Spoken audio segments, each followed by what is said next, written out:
Bom dia, minhas irmãs. Bom dia, meus irmãos. Olha, eu aqui fui escalado para trazer esse estudo, o 7º estudo da Escola Bíblica Dominical desse trimestre. Trimestre esse que nós estamos falando sobre a doutrina bíblica da oração. Semana passada nós já podemos aprender um pouco mais com o personagem Davi a orar com Deus e não apenas a orar por Deus ou orar para Deus. Hoje nós vamos aprender a oração do Pai Nosso.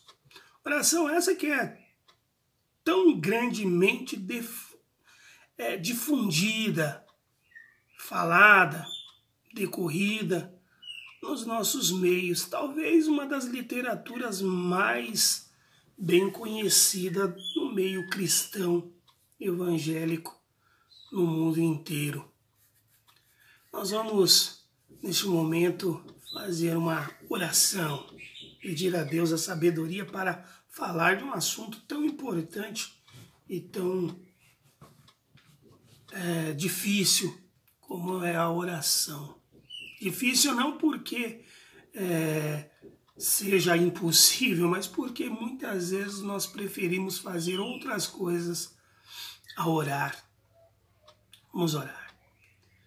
Amantíssimo Deus, eu agradeço ao Senhor pela oportunidade, mais uma que o Senhor me oferece. Obrigado, Deus, pelo privilégio de poder falar aos meus irmãos, às minhas irmãs, e que eu consiga, Deus, expressar aqui a Tua vontade, o Teu pensamento. Me perdoa, Deus, aos meus pecados, aceita o nosso culto. Em nome e por amor de Jesus Cristo, nós assim oramos. Os discípulos, ao começarem a andar com Jesus, começaram a fazer uma comparação daquilo que eles entendiam como certo e correto e daquilo que eles viam em Jesus como sendo certo e correto. E muito provavelmente isso tenha dado um choque de realidade neles. Muito provavelmente eles tenham entrado em parafuso. Afinal de contas, todo o povo judeu, e aqueles homens não eram diferentes, eles tinham algumas regras básicas na vida, alguns pontos chaves que eles seguiam e faziam questão de seguir. Um desses pontos chaves era que eles faziam esmolas, eles davam esmola. Muitas das vezes eles davam esmola para serem vistos pelos homens. Faziam isso em céu aberto. E um dos ensinamentos que o Senhor Jesus, ao longo de seus 3, 4, 5 anos que esteve junto com aqueles discípulos, ensinava, era que não soubesse a mão esquerda o que havia feito a mão direita. Não era para ser divulgado. Se você fez alguma beneficência a alguém, as outras pessoas não precisavam saber. O que a gente tem visto pelas mídias sociais, pela TV, pelos jornais, é pessoas fazendo bem, fazendo questão que os jornais publiquem, que a TV mostre e que os rádios comentem e que você dê a sua opinião. A gente viu aí semana passada alguma coisa sobre isso, sobre um motoboy lá que foi humilhado em um condomínio e algum espertalhão na mídia social, aproveitando a sua influência, tentou aí angariar alguns votos. Ao final de contas, ele é um debutante à presidência da República. Também nós vimos, através do ensino de Jesus, que quando a pessoa vai orar, era necessário que esta pessoa entrasse no seu quarto, ou não necessário, mas uma recomendação de Jesus, entre em teu quarto e teu pai que te vê em secreto atenderá a tua oração. Algumas vezes a gente percebe que pessoas querem apenas orar em público para serem vistos pelos homens. E isso, aos olhos de Jesus, não é a melhor forma. Afinal de contas, ali você já está recebendo o teu galardão. Uma outra coisa, o jejum. O jejum que Jesus Cristo tanto difundiu para os seus discípulos estava sendo usado tanto pelos seus discípulos como para o povo daquela época de uma forma errada. Jesus Cristo disse a eles que quando eles jejuassem, eles se sentissem cansados, se eles se sentissem desanimados, que eles fossem, lavassem o seu rosto e voltasse animado para conversar com Jesus. Então nós vamos falar um pouquinho sobre esses 3 princípios da seguinte forma. Primeira coisa que eles e que eu e você devemos aprender é que o nosso Deus é um Deus que deve ser tratado como um pai. É claro que, conhecendo algumas pessoas como eu, como você conhece, pessoas que não tiveram um bom relacionamento com o pai, que não receberam do pai o carinho necessário, o amor necessário, a provisão, o alimento necessário, vão ter alguma dificuldade em aceitar Deus como sendo pai. Mas Deus é pai. Deus é digno da nossa honra, da nossa glória. Só Ele é digno da nossa honra e da nossa glória. E nós precisamos vê-lo como Pai.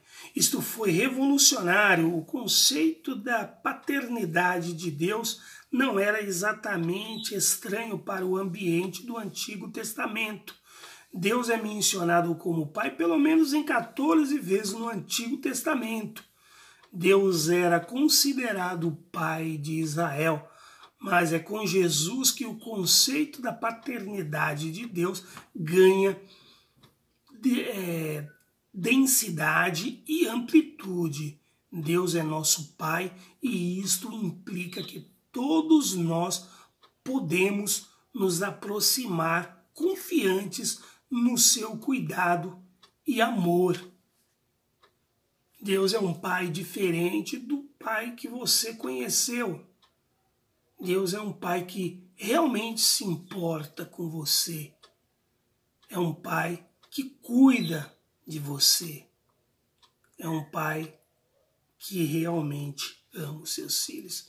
Sabe, o profeta Isaías, ele estava lá de uma maneira bem sossegada, ele vivia ali nas cercanias do templo de Judá, lá em Jerusalém. Ele era um homem que muito provavelmente era super confiado no rei Uzias. Mas o rei Uzias morreu. E talvez o mundo, o chão, a base que Isaías conhecia como sendo a base forte, sumiu. Isaías teve a ideia brilhante: eu vou para o templo. E chegando lá no templo, ele se põe a orar e tem uma visão, um alto e sublime trono e Deus assentado sobre ele. Nessa visão ele vê também alguns serafins voando ao redor do trono de Deus. E cada um deles tinha 6 asas. Com 2 eles cobriam o rosto, com 2 cobriam seus pés, as partes baixas, e com 2 voavam e cantavam: Santo, Santo, Santo é o Senhor dos Exércitos, e toda a terra está cheia da sua glória. Aqueles anjos mostram para Isaías que a esperança dele não havia morrido. A esperança dele não era o rei Uzias, A esperança dele era o Deus Todo-Poderoso, o Pai justo, santo, que deveria ser por ele, Isaías, honrado, assim como por mim e por ti. Segunda lição que Jesus ensina, em segundo lugar, o que Jesus ensina aos seus discípulos é que eles deveriam pensar no céu como já aqui na terra. Venha a nós o teu reino, seja feita a tua vontade. O mundo estabeleceu a mentira como padrão de sua vida. Mas o padrão do céu é a verdade. Nós não podemos, como cristão, ficar envoltos à mentira. Nós não podemos, como cristãos, aceitar a mentira como padrão. Nós devemos, em todo o tempo, falar a verdade, ainda que esta verdade nos traga princípios que nós não queremos, ou seja, ainda que por conta desta verdade nós soframos perseguições, ataques, mas nós devemos falar a verdade. O mundo estabeleceu também a motivação pela ganância. O mundo ensina que nós devemos ganhar mais do que aquilo que realmente precisamos, merecemos. E o padrão de Deus é a justiça. Nós não podemos fazer as coisas movidos pela ganância. Nós devemos entender que nós devemos nos contentar com aquilo que nós ganhamos mensalmente através do nosso trabalho. Caso contrário, nós vamos estar indo contra a vontade de Deus. Não queiram fazer isso, ir contra a vontade de Deus. Aliás, o João Batista, o precursor do caminho de Jesus, ele é desafiado sobre isso quando os seus discípulos, quando ele recebe os soldados lá dos centuriões, e eles falam o que nós devemos fazer para alcançar o reino dos céus. E uma das recomendações de João para eles é que eles deveriam se contentar com o soldo que eles ganhavam e não ser gananciosos querendo mais. Uma vez que eles tinham poder na mão, eles estavam extorquindo as pessoas para ganhar mais dinheiro. Uma outra coisa aqui é que no mundo cada vez mais as pessoas querem sugar as outras pessoas, depender das outras pessoas, fazer com que as outras pessoas prestem-lhe bastante serviço. E o padrão do céu é que nós, eu, você, nós devemos servir as pessoas e não ser por eles servidos somente. Nós devemos servir as pessoas. Esse é o ensinamento bíblico.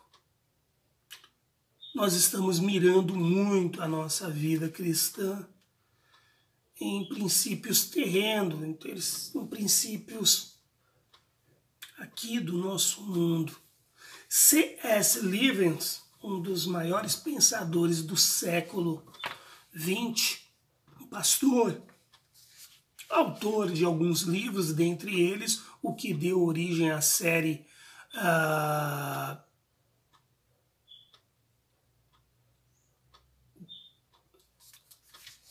Leão, a Feiticeira, como que é o nome mesmo daquele filme?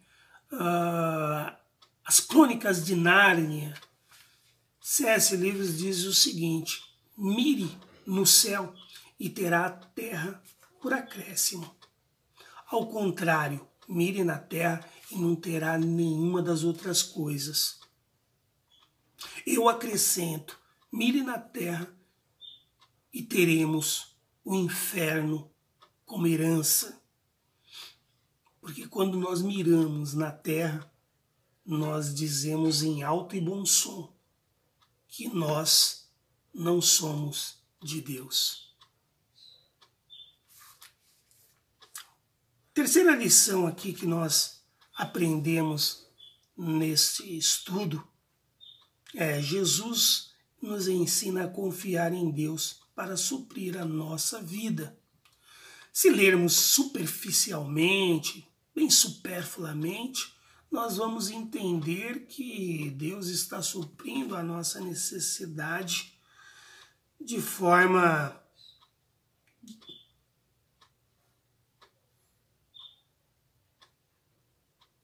as nossas provisão de pão todo o nosso dia. Numa leitura rápida e superficial, dá a impressão de que Jesus está nos ensinando a suplicar pela provisão do pão nosso de todos os dias. Mas não, o que Jesus está ensinando é que nós devemos depender de Deus dia a dia a dia. Suprir a nossa necessidade dia a dia a dia. Deus sabe o que nós precisamos hoje. Deus sabe o que nós precisamos amanhã. Mas Ele supre as nossas necessidades dia após dia. Ele nos dá hoje o que nós vamos precisar amanhã. E Ele vai nos dar amanhã o que nós vamos precisar no domingo. E Ele vai nos dar no domingo o que nós precisaremos na segunda.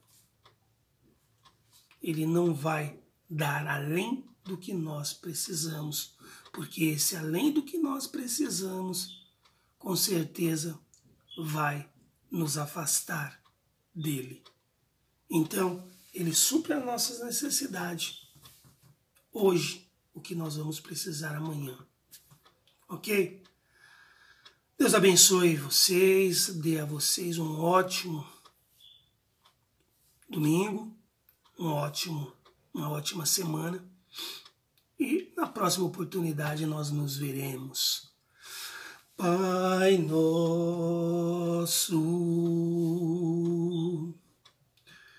que estás no céu,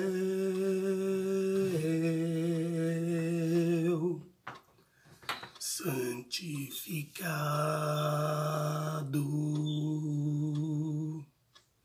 teu nome, teu é o reino, tua vontade na terra e no céu se faz.